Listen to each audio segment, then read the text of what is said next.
tem-se hoje a visão de que no mundo tudo se interage, né? É claro que nós, os seres humanos, somos os protagonistas, vamos dizer assim, da existência, mas nós não existiríamos sem uma coexistência harmoniosa com a água, com a vegetação, com as montanhas, com as paisagens e também com os animais. A Constituição Federal de 1988 tem um capítulo que trata do meio ambiente, o artigo 225. É a primeira Constituição brasileira que tratou especificamente desse tema em sede constitucional. E os animais, como também a flora, né, todos os componentes da natureza, eles têm proteção especial pela Constituição, né, porque eles são considerados essenciais à vida das atuais e das futuras gerações. A partir da Constituição nova, existe o Código Penal Ambiental, a Lei 9.605, de 98, que estabeleceu diversos tipos penais protegendo os animais. Ela prevê especificamente que essas condutas de maus tratos a animais configuram um crime, né? E o infrator estará sujeito a penas que variam de 1 mês a 3 anos de prisão, além de multa. É uma obrigação do Estado e da sociedade. O Estado tem o dever, através dos órgãos ambientais, de proteger e de fiscalizar aqueles que transgridem, que violam as leis ambientais, inclusive contra a fauna, e a sociedade também tem o dever de denunciar, de cuidar, de fiscalizar também, de proteger, né, o meio ambiente como um todo, e os animais também são parte do meio ambiente. Nós temos os animais selvagens, que são, como o nome diz, aqueles que ainda vivem na floresta, né, no mato, que ainda não foram domesticados pelos homens. E nós temos os animais chamados domésticos. São os animais que os homens domesticaram, né, e que convivem pacificamente com os seres humanos, muito normalmente cães, gatos, né, algumas espécies de aves, etc. A distinção que se faz é que a proteção especial às espécies selvagens, ela é ditada por lei federal. E o importante é que qualquer crime, qualquer ato de maltrato a uma dessas espécies, a competência para investigar será da Polícia Federal e da Justiça Federal. O animal é destratado ou maltratado quando ele não recebe uma alimentação adequada, não recebe um tratamento adequado, né, de uma maneira geral, o que pode ocasionar até a morte do animal. Existem muitos casos em criadouros, viveiros, em que o criador ele acaba havendo uma negligência com o animal, não oferece um alimento adequado e o animal acaba falecendo, ou acaba tendo contato com sujeira, com ratos, fezes, né? Acaba gerando doenças e o falecimento do animal.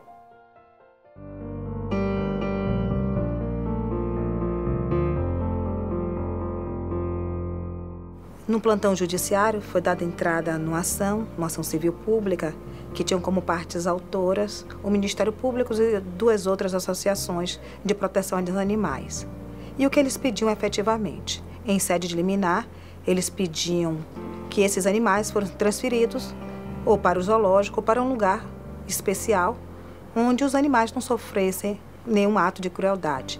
Consideravam eles que os animais no Circo Portugal estavam sofrendo crueldade, eram espancados para aprender, passavam fome, estavam sofrendo maus tratos.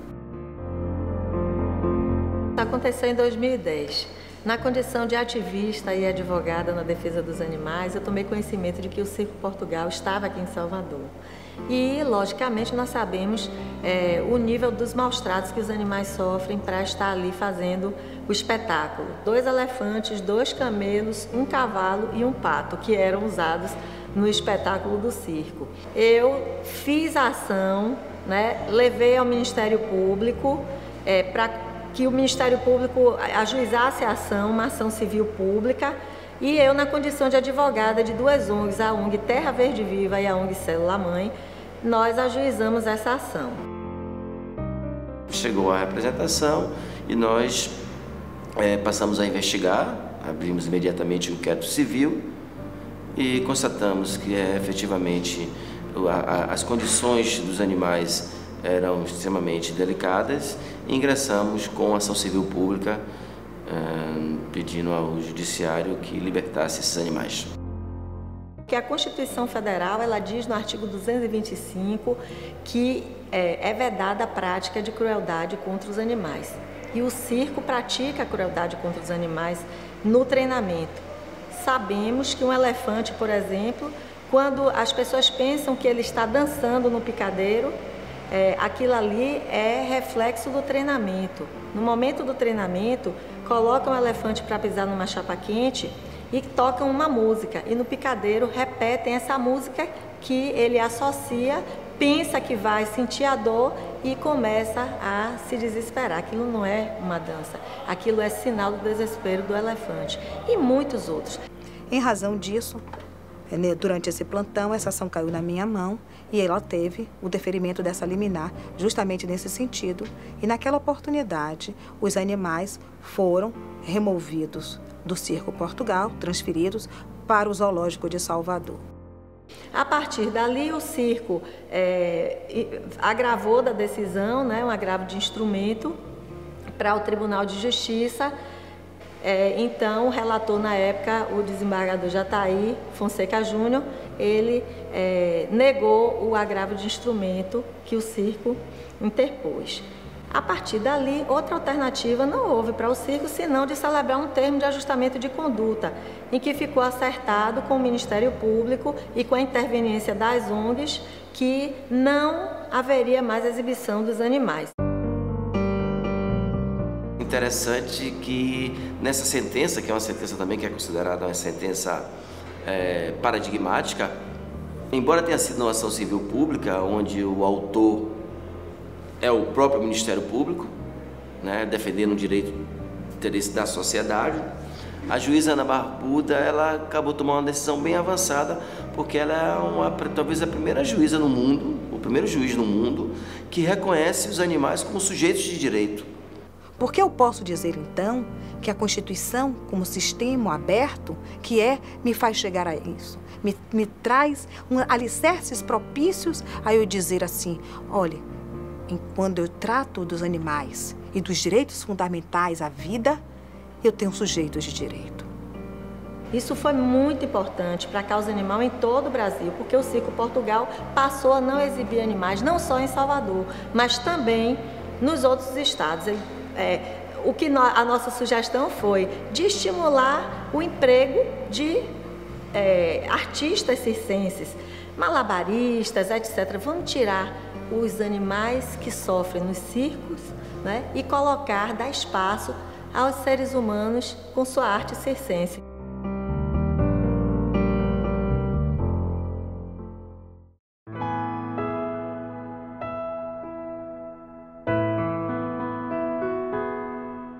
Na época eu era promotor de justiça, titular da Promotoria de Defesa do Meio Ambiente aqui de Florianópolis, e chegou para nós os autos noticiando desses maus tratos animais, né? Em resumo, de um cidadão que passava dias, às vezes, fora de casa, deixando 3 cães e uma arara sem água e comida suficiente para um período tão longo.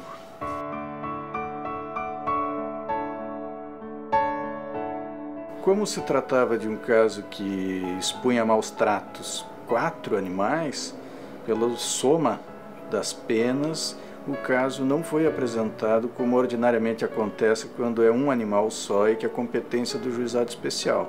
Então tramitou na 4ª Vara Criminal da comarca aqui de Florianópolis e ao final do processo, na primeira instância, o juiz entendeu por absolver o réu. Trata-se de uma ação penal que no primeiro grau de jurisdição foi julgada improcedente, o Ministério Público formulou um recurso e chegou até a minha relatoria. Estudando o processo, eu, perante as provas que existiam nos autos, depoimento de testemunhas, um laudo confeccionado pela Vigilância Sanitária Municipal, as condições, o réu já era reincidente específico nesse tipo de crime, eu entendi que a questão comportava uma punição. Elaborei o voto no sentido de puni-lo. O artigo 32 da Lei 9.005 de 1998 prevê uma pena de 3 meses a 1 ano de detenção. Eu, no caso, apliquei uma pena de 4 meses. Essa pena foi convertida em serviços de prestação de serviços à comunidade. O acórdão, foi julgado, foi provido, foi modificada a decisão de primeiro grau e permaneceu então a pena ao acusado de maus tratos. A ação penal já transitou em julgado, não houve recurso ao Superior Tribunal de Justiça e foi expedida então uma carta para cumprimento dessa medida aplicada ao infrator. Criou um precedente que é pouco comum, porque normalmente os processos tramitam no juizado especial e nesse caso, por ter tramitado já na vara criminal, o recurso foi julgado pelo Tribunal de Justiça de Santa Catarina, então acabou formando um precedente, inclusive de que não há necessidade de um laudo formal do Instituto Geral de Perícias para comprovar a situação, quando outros documentos que já existem no caso comprovam a situação de maus tratos. Nessa situação em particular, a atuação da Diretoria de Bem-Estar Animal, que é um órgão da Prefeitura de Florianópolis, que foi até o local e constatou aquilo que alguns vizinhos já haviam denunciado à Polícia Ambiental. Varia um pouco de região para região do estado. Em cada local há uma peculiaridade sobre esse tipo de situação. Aqui na capital, os casos que mais chegavam para mim, enquanto era promotor de justiça nessa área de defesa do meio ambiente, era justamente de cães maltratados. Em outras regiões há outras situações. Na época que antecede a Páscoa, são muito comuns os casos de investigação da chamada farra do boi pelo litoral todo do estado de Santa Catarina. Ele é levado a um local, um tanto deserto, e lá participam de correrias, de incitação ao animal, para que o animal persiga os participantes, e muitas vezes o animal é sacrificado, é maltratado, ele sofre lesões, em que pese a nossa polícia militar, a nossa polícia civil, procurar sempre coibir esse tipo de ato. Mas esses atos, eles ocorrem na clandestinidade, e tem um certo segmento da comunidade que não só apoia, como participa, o que é lamentável.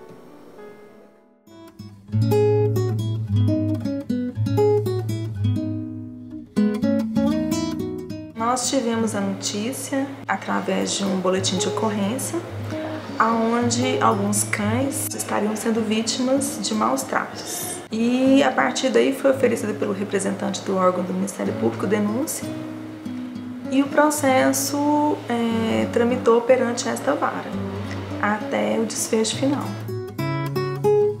Desfecho esse que se deu através de uma composição, denominada transação penal, que é um acordo feito entre a parte, o autor do fato, e o representante do Ministério Público.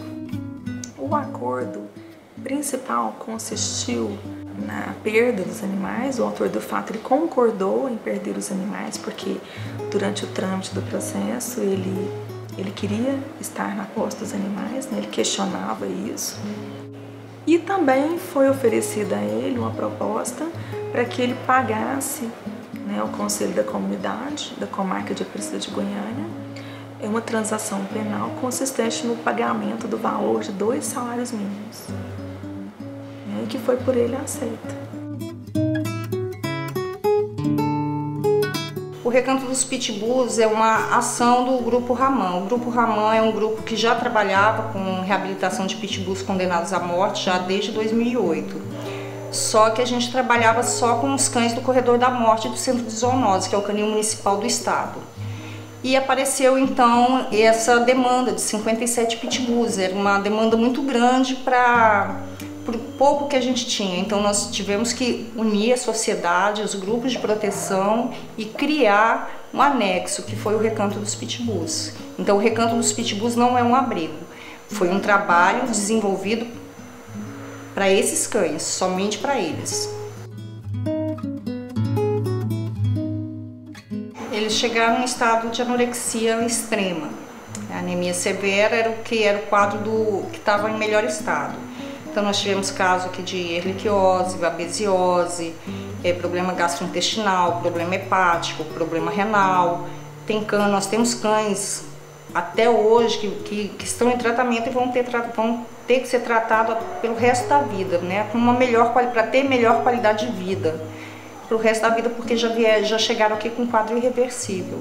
Durante a instrução processual, os relatos das testemunhas que foram ouvidas no processo, por ocasião da audiência de instrução e julgamento, essas testemunhas relatavam que a natureza das feridas encontradas, que esses animais de fato, segundo a avaliação delas, estariam sendo usados para rinha. Não houve uma sentença, nós não julgamos o caso, eu queria deixar isso claro. Inclusive a transação penal, ela foi instituída pela Lei 9.099 de 95 com essa finalidade, com o fito de, caso ela não tenha antecedentes criminais, caso os antecedentes dela estejam limpos, ela pode optar por aceitar esse acordo.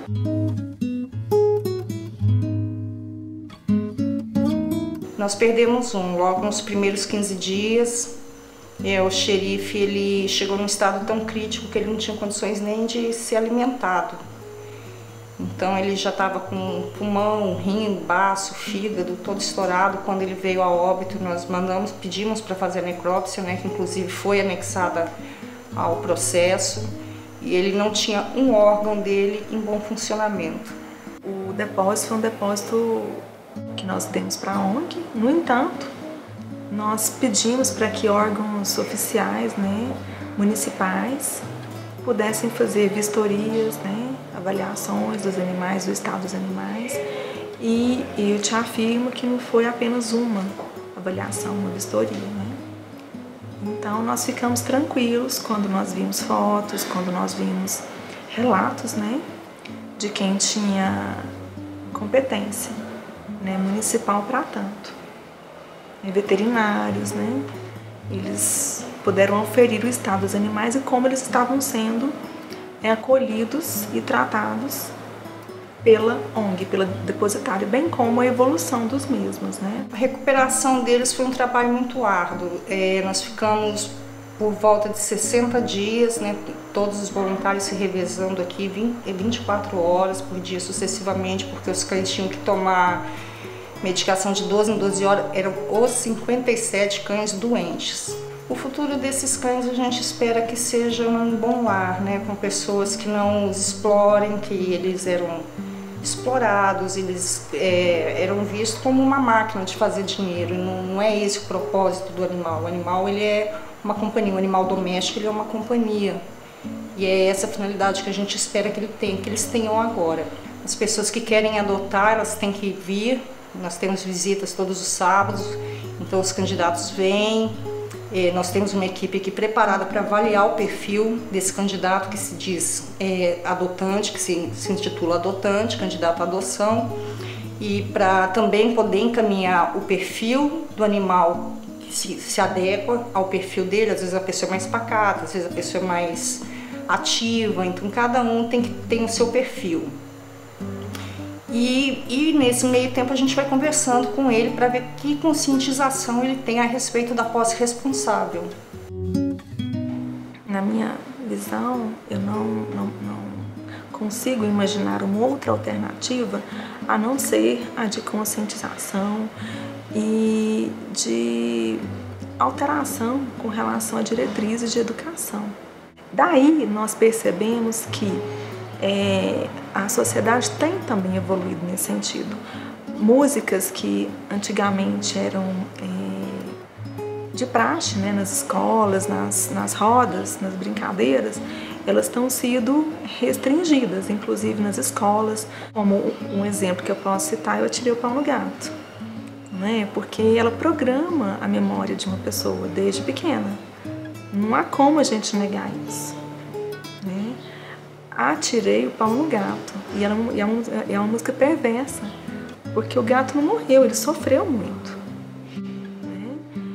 Com relação também a alguns desenhos animados que as crianças antes assistiam, e eles têm sido repensados, inclusive na televisão.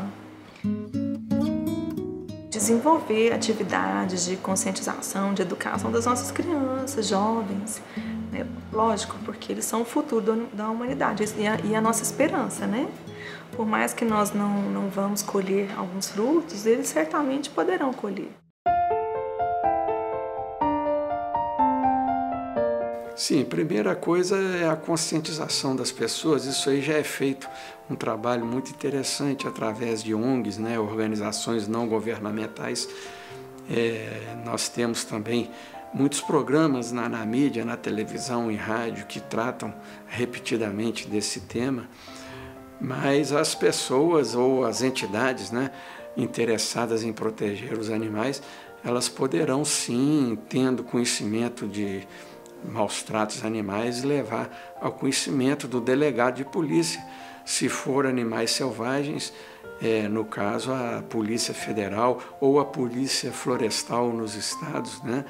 E poderá também sempre procurar o Ministério Público, o promotor de justiça, que é uma instituição também muito atuante na defesa do meio ambiente. O futuro, aos poucos, vem chegando e eu acho que a sociedade está cada vez mais educada, mais consciente. Aos poucos eu vejo que a sociedade vai valorizando mais o meio ambiente, porque o ser humano ele faz parte do meio ambiente. Ele não pode visualizar o meio ambiente como algo independente, como algo que ele não tem nenhuma relação.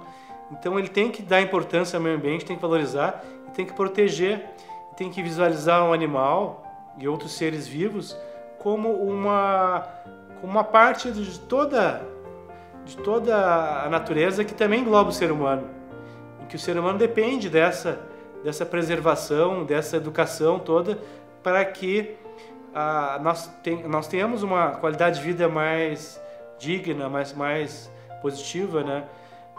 Porque, infelizmente, se não houver essa conscientização, no futuro, a perspectiva é de uma qualidade de vida muito mais inferior, muito mais prejudicada do que a atual.